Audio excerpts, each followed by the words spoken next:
Jai Swaminarayan everyone. Good morning to you all. I am going to explain you today techniques of principle of scientific management. तो आज 12th standard commerce में आज मैं आपको BO में एक और टॉपिक कवर करने वाला हूँ, that is techniques of principle of scientific management.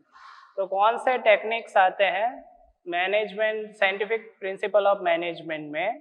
पहला है time study. So the time study is a study of time required to complete a certain part of task. Time study में जो भी study time related होती है, जो किसी भी पर्टिकुलर टास्क को कंप्लीट करने में लगता है, उसको ध्यान में लिया जाता है। So time study is the study of time that is required to complete a particular task.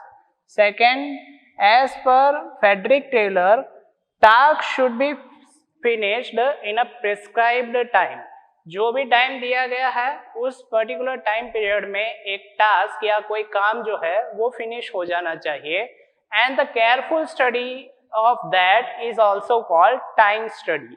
यानी कि उस चीज को केयरफुली स्टडी करना या ऑब्जर्व करना, उसको भी आप टाइम स्टडी कह सकते हो।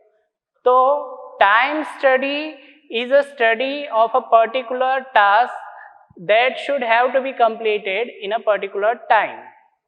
उस चीज को स्टडी करना कि जो भी पर्टिकुलर काम है वो एक पर्टिकुलर टाइम पीरियड पे फिनिश हो जाए, उसे स्टडी करने को टाइम स्टडी कहते हैं। और how it is helpful? It leads to optimum use of production equipment and achieving aims timely.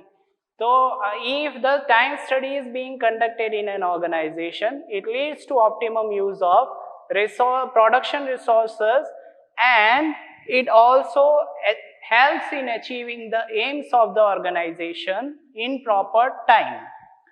Second thing is motion study. So time study is related to the study of time by considering or that is required to complete a particular task. Next thing is motion study. Motion study is related to the study of movement of worker, which is helpful to avoid the wastage of resources by avoiding or by rectifying the unnecessary or unproductive movement of man and material. So motion study is helpful to reduce the wastage of resources by unnecessary और unproductive movement of man and material. तो किसी भी तरीके से जिन movements की ज़रूरत नहीं होती, उन मूवमेंट्स को अवॉइड करते हुए रिसोर्सेज को बचाने में या रिसोर्सेज का सही यूटिलाइजेशन करने में मोशन स्टडी काफ़ी हेल्पफुल होती है। Second point is productivity can be increased. Yes, motion studies को अप्लाई किया जाए तो that take into consideration the movement of worker through which the fatigue of the worker या fatigue या फिर boredom जो आप कह सकते हो, वो वर्कर का रिमूव हम कर सकते हैं अगर उसके मूवमेंट को हम ठीक से स्टडी करें जब वर्कर काम कर रहा हो तब। इससे प्रोडक्टिविटी आप बढ़ा सकते हो, और उसके अलावा मेन ऑब्जेक्टिव जो मोशन स्टडी का होता है वो है minimum wastage of worker and it's implementation. इससे वर्कर्स का जो अननेसेसरी मूवमेंट होता है उसको आप मिनिमाइज कर सकते हो और ठीक तरीके से वर्कर्स के द्वारा वर्क को प्रोसीड कर सकते हो in a productive manner. Third thing is differential wage rate study. Yes, differential wage rate study is related to the time of means assigning of wage on the basis of time of worker.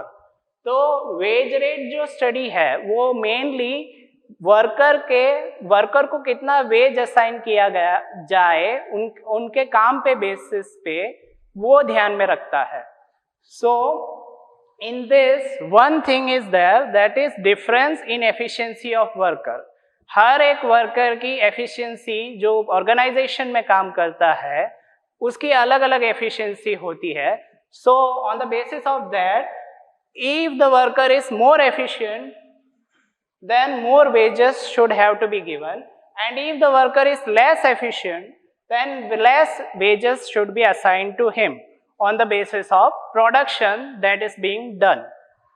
So FT means Frederick Taylor has given different wage rate. तो इसके लिए Frederick Taylor ने different wage rate को apply किया है, जिससे कि जो वर्कर जो एफिशिएंट है उसे ज़्यादा वेज दिया जा सके और जो वर्कर कम एफिशिएंट है उसे कम वेजेस प्रोवाइड कर सके. So these are the points that are related to the technique or principle of scientific management. The first one was time study, that is taking into consideration the time which is required to complete a particular task. And second is motion study, which eliminates the unnecessary movement of workers through which the productivity can be increased. Third thing is differential wage rate study, means differential wage rate study is being undertaken in order to assign the wage to the worker on the basis of his efficiency. Yes, thank you.